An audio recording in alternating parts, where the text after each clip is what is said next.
Hello everyone, my name is Sharon, also known as Sagefira, and welcome back to my playthrough of I Was a Teenage Exocolonist, recorded live over on Twitch. Last time, we spent the first months of the new year exploring outside of the exocolony walls, developing an interest in the animals wandering there. Could the animals of Vertumna potentially be the key to our future? In the next month, maybe not this month because our stress is at 100 now, so we have to rest. But next month we'll be able to work with our father because our dad was mentioning something about working with animals. So if I talk to him, I can actually look at it. See, like I can help him with animals, which will be great. But we cannot do that now because or can we do it? Yeah, we can do this actually. If your mom already said no, I agree with her. Your dad says, looking up from his work. I know you two disagree, but she's still your mom. Can I help you with the animals, Dad? Your dad is working with the float cows. One of them is sick and isn't producing enough urine as ballast, and it keeps wanting to float away. Your dad is building a spike so that he can tie her down until she feels better.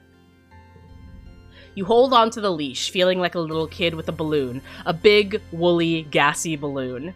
It looks down at you, with placid, unblinking eyes. You can see yourself refracted in them. Weird. And neat. And I'm getting animal skill from this. Awesome, and now I need 40 to continue helping him. But we cannot do that. We have to rest. So we can either rest in the lounge or relax on the walls. +1 friendship with dice and -100 stress. Yeah, let's sit back and relax and just chill on the walls. I feel like that could be nice. That could be chill. After the first attack on the colony, they added lookout towers to the walls. Now you have a place to hang out if you don't feel like working, and because it's all the way up here, no adults are going to come ask you to run any errands for them. On rainy days, you take shelter under the pavilions and listen to the pitter-patter of warm raindrops on the grass roof. You can do whatever you want. This is the life. It's nice to help keep watch, or this is a good place to study. It's nice to help keep watch. Let's go, got perception. Sometimes you offer to fill in on lookout duty so someone can go grab a meal. Maybe someday you'll be allowed to work full shifts as a lookout yourself, but you find out it's not as relaxing as you'd think. Oh, hey, Sagefira. Dice pops his head up a nearby ladder and looks surprised to see someone else here. Do you mind if I sit here too? Sure, there's plenty of room. The two of you dangle your feet off the side and watch the valley below. Dice shuffles a little uncomfortably and doesn't say much. You wonder if this was his private spot to be alone before you discovered it. Oh, sorry, Dice. But we got some friendship, which is nice. Do I want to forget either of these? I mean, not really. We're good. We're good. Alright. Now we're in the early season of Pollen. Oh, look, an egg. Love. Okay. Don't you have something you need to be doing right now, Sagefira? Okay, we're going. Sorry, Mom. Dad, do you have something nice to say to me? You spot your dad looking longingly toward the forest. You ever wonder what's out there? He muses. There could be anything. We don't even know. He sighs and leans on his rake. And I'm stuck here, pushing dirt around. Ah, so Papa wants to go out into the world, does he? Interesting. So I misunderstood. I thought that if I worked on the animals with our dad, I thought that we would unlock a new like activity in the greenhouse or something. So that's why I was working towards that, but I was wrong. So that kind of changes my plans around. Instead of continuing to work on our animals, we have a choice between continuing to work on our mental skills, which are important, or continuing to explore. And my gut tells me to keep exploring, so I think we're gonna do that, which hopefully works out for the best. 10 events remaining, 3 collectibles remaining, events respawn and quiet. Okay, so yeah, we could do this one more time, and then we'll focus on our mental skills for the rest of the year, maybe. Because we're currently at 0 stress, so I feel like this is the best time for us to try to max out all of our events here. So let's actually go check this way. I want to see if the event is the same as before. As you come to a bend in the path, movement catches the corner of your eye. There's something up on top of a nearby mushroom-capped tree. You can't tell quite what it is, but is that a person? Oh, it's the same event. Someone's peering over the edge of the cap above you. You can't see their eyes, but you get an impression of long dark hair and an enormous mocking grin. I wouldn't go that way if I were you, they warn playfully. So, last time we listened to him. I think I'm gonna ignore him, and I feel brave. I think we're gonna move on. No. You met everybody on the stratospheric. This must be some kind of animal, one that looks like a person and sounds like a person. Maybe it's Dice playing tricks with his voice, or maybe you're seeing things. You round the bend and regret it immediately as something long and thin slaps against your face. Then another whack across your back, and as you spin, you face your attacker. Whap, whap! 2 slaps to your shin send you reeling. Whatever's attacking, you can't see it. You fall to the ground and cover your head with your arms in defense. Nothing happens. Just silence. When you look up, there's no attacker, but plants all around you are flattened to the ground. They're long purple reeds with knobby bumps at their bases. As you watch, the reeds slowly start to bend back upright. You poke one experimentally and it slaps back down to the ground, stinging your hand. Attacked by grass. How embarrassing. You decide to call it slapgrass. I see, so the voice was genuinely warning us to not go that way, but we didn't listen. Alrighty. What other events do we have ahead of us here? The muck hides interesting bugs and other treasure, for those willing to put their hands down the right holes. Are you? Let's look inside first. It looks dark. Let's look closer. You've stuck your hands down enough holes to know this one seems occupied. Yeah, let's not stick our hand down the hole that looks like something is living inside. That seems like a bad idea. You let your mind wander as you're walking and bumble straight into a field of gelatinous blob grass. Totally transparent, the sticky fronds are hard to see, but even harder to ignore, especially once they start glomming on your boots and slowing you down. It's like trudging through thick mud. You stubbornly decide to keep going, paying close attention to visible signs of this blob grass field, and there aren't many, just an absence of other vegetation. Let's look for a path through it. Perception, easy challenge, because we have such strong perceptive abilities. So let's go ahead and just do a little bit of this, and then we'll do this and this, and this and this. Beautiful, 14. And last but not least, we can absolutely destroy this with this here. Look at that. Look at that. We are absolutely destroying this. Super goal! We hit 35, which was a lot more than we needed to, but I'll take it. More perception. I love it. I love it. There it is. You can hop along from that rock to that fallen log, then climb over those old pieces of surveying equipment. You get through the villainous blob grass. You spend a bunch of time on it, though, and it takes some tricky balancing. It's tiring. Ooh, another oh, yes, we got an animal. I love it. I'm really enjoying getting to know the animals of Vertumna. I think it's really interesting to see the different creatures. And I really do hope that we get to... I genuinely hope that we get to, like, domesticate these animals and have them within our colony. Because I think it'd be really cool if, like, you know, our parents are biologists, they're farmers.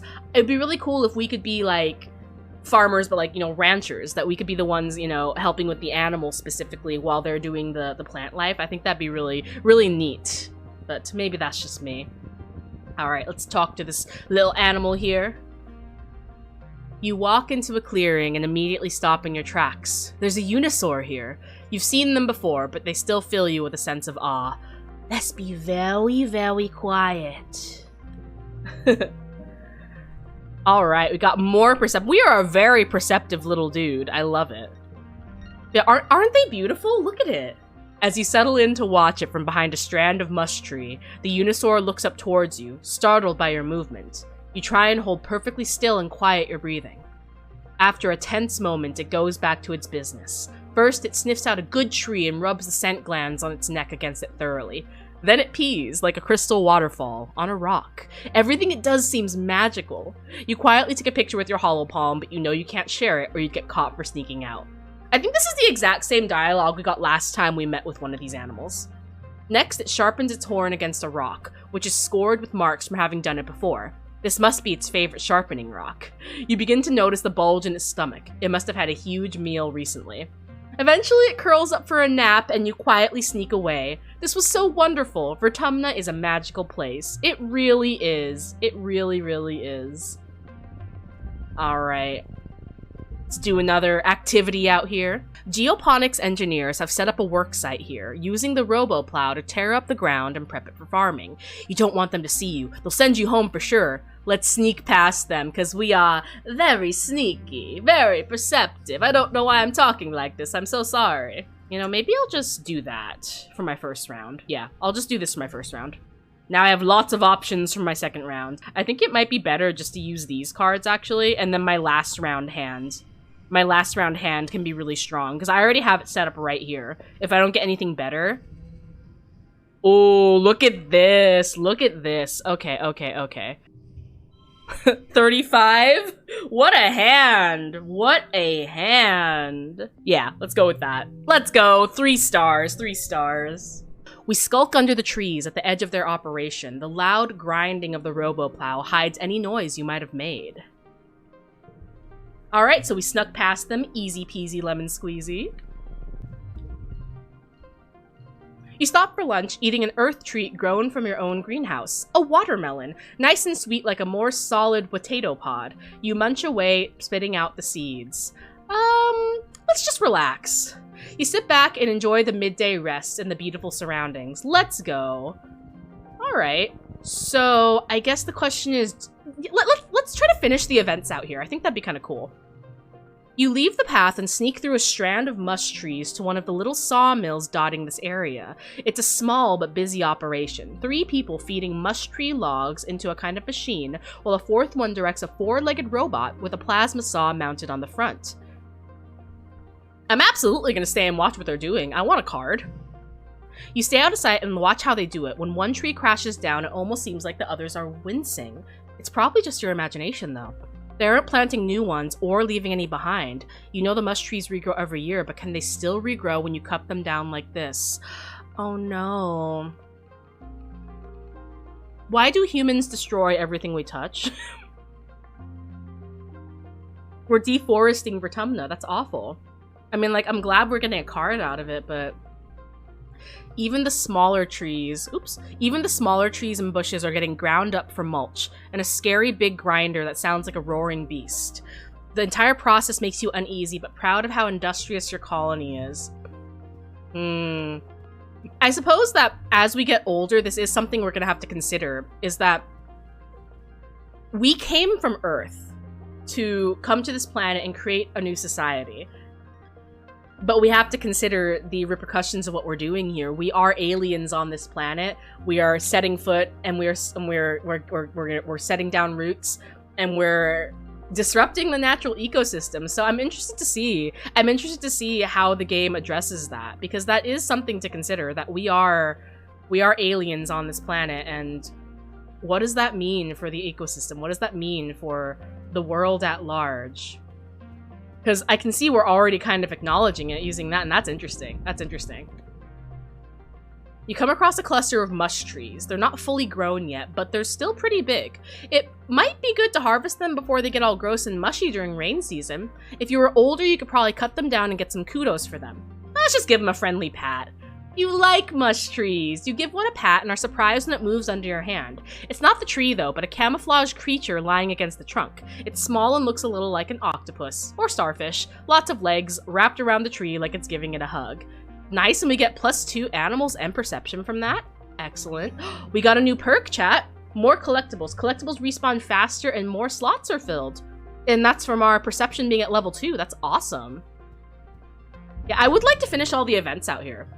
Plants grow fast during the season of pollen. They've choked the path here and you can't see an obvious way through. Let's push our way through the plants. Dang it. I'm trying to get better at the card stuff. Like, I don't want to sit here and try way too hard, because like I feel like I could sit here and like make sure it's perfect, but I really want to keep on moving through, you know? You find a good stick and whack, whack, whack your way through the tangle of new growth. Take that, nature! I mean, I feel like that's not the best way to explore, but... So we have one more event here. Let's go and do this one. At the top of a rise off to the east, you think you spot someone watching you. They're dressed in black. Is that Dice? But they look way too tall to be Dice. Maybe another surveyor? You blink and the figure is gone. Hike over there and look for clues. You bushwhack down into a valley and up the other path to where you thought you saw them standing. No signs of a camp, or anything obvious like a dropped pack. No note saying, "I'm watching you," signed mysterious figure. A mysterious stranger. Ooh. You're too worn out and tired to continue. You have to go home now. Let's go home then. Your dad comes back from work one day looking seriously under the weather. He's pale, with deep circles under his eyes, and he keeps sneezing. "It's fine," he insists. "It's just all the pollen in the air. It's gunking up the old air tubes. Do you remember hay fever, Falulu? This is why we always got it back on Earth, too." Your mom frowns and crosses her arms. "We did," she agrees. "So why isn't it bothering me?" "You're a lot tougher than me, Sweet Pea," your dad says, and her mom rolls her eyes. "I'm sure I just have to get used to it like you did," he continues. "Maybe I'll go for a stroll outside the gates later, really get a good lungful of the stuff. I'll feel bad for a few weeks, but after that, I'll be fine." "Father, no, do not go outside. If you die, I will be so sad." Our parents, I love our parents so much. First of all, look at them. They're so very gender, and they're so kind. Like, our father is, like, the warm, like, supportive, comforting parent, and our mom is, like, very, like, you know, she's strict, but she's strict because she cares about us and she wants us to do well. You know, and, like, if we lose our dad, I'm gonna be so upset. So upset. I love him. I love both of our parents. Oh my goodness. Your mom raises both eyebrows. "Outside the gates. You." Your dad shrugs, then he falls into a fit of sneezing and can't answer. Your mom directs him to go lie down in their bed. "You need rest, not machismo," she scolds him. "I don't have achoo," your dad sneezes. "A macho bone in my body, foo-foo." Foo-foo! That's adorable. "And I have to fertilize the corn and the pixie beads this week." Your mom grunts. Your dad pulls a handkerchief from his pocket and sneezes into it a few times. Big, yelling honk sneezes that echo through your whole quarters. He pulls it away from his face, and you can tell that something's wrong. Oh my god, he's sick. He's actually sick. Chat. No. Chat, please. Everybody manifest with me. Our father is going to be fine. Our father is going to be fine. We love him. He's gonna be a-okay. The happy music in the background isn't really fitting this, but he's gonna be okay because we love him. I'm gonna be so upset. I'm gonna be so upset if he, oh my gosh, please. Huh, your dad says weakly, holding the handkerchief away from his face. It's bright fuchsia pink and glittering in the light. That's weird. Then his eyes roll back in his head, his knees buckle, and your mom yells for you to call Instance. Chief Engineer Instance takes your dad's vitals and gives him a cursory look over, but she seems satisfied with what she sees without having to do a thorough examination. "The explorers have started calling this the Shimmer," she says, shining a light down your dad's throat. He's looking a little better, but not much. "It's an airborne environmental toxin, likely in the pollen fog." "Is he gonna be okay?" "It doesn't seem to cause long-term damage to the body," Instance explains. She gestures in the air, making notes on her hollow eye that only she can see. "I've been tracking its effects for 3 seasons now. The toxin is flushed out of the body after 3 to 5 days, and it's not contagious." She looks down at your father. "What that means for you, Geranium, since you're particularly susceptible to toxin, you should be taking better pains to avoid exposure. If you must go outside during pollen, use a respirator." Your dad smiles weakly. "You got it, boss," he says. Your mom smiles and puts her hand over his. "As your literal boss, I'm ordering you to not come into work for the rest of the week," she says. "You are on strict bed rest." She leans in to touch her forehead to his. They stay like that, smiling with relief. This is not bode well. I have a bad feeling. That he's not gonna be okay. Cause, like, again, chat, reminder, we are new to this planet. We've only been on this planet for 2.5 years. Not even, like, two and a quarter years. And we know nothing about this planet, about its toxins, its pollen, its sicknesses, the dirt, like anything that exists on this planet. We know nothing about it. This woman has only had 2 years to study this stuff, and she's saying, oh, he'll be fine. I don't trust that for a second. Our father's gonna die, and I don't like it. Even after 1 day of bed rest, your dad is looking a lot better. He's clearly anxious to get back onto the fields. You're gonna love this new crop, Sagefira. It's called a pixie bean. They glow in the dark. He's already pulling on his boots. The fields look so beautiful at night. I'm happy that we finally found something that would actually grow here, that isn't soy, and more soy. I'm happy too, Dad. I don't like this. I don't trust this. I don't trust this at all. Okay, Dad, are you okay? Dad? You spot your dad looking longingly toward the forest. You ever wonder what's out there? He muses. There could be anything. We don't know. He sighs and leans on his rake. And I'm stuck here, pushing the dirt around. I mean, at least you're safe, Papa. Papa Geranium, please stay safe, my dude.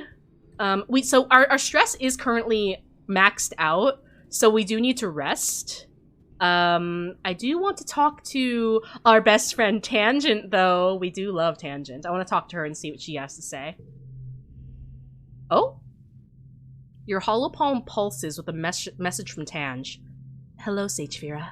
If you're not occupied, could I ask for your assistance in the lab? Thank you in advance. Tangent.